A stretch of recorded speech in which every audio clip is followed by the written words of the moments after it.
言故事電子書將會喺 iTunes 或者喺 iPhone 上面可以 download 到嚟睇啦。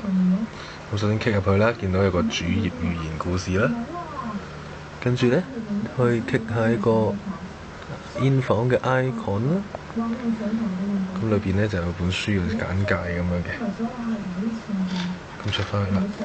咁如果想睇裏邊嘅內容呢，就撳進入。咁裏邊已經分開咗我呢本寓言故事嘅咁多個章節㗎啦。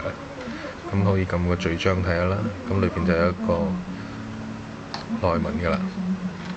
咁非常之方便嘅，click落去就可以睇到㗎啦。咁另外呢，仲可以呢，去翻呢個煙房上邊呢，去翻寓言故事嘅主版面裏邊啦。咁呢個就係一個網絡版嘅，咁大家睇下啦。咁呢個就可以喺網絡版度睇翻啦。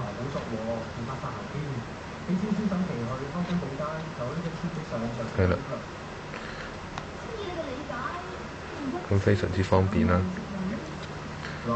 寓言故事9月30號正式出版。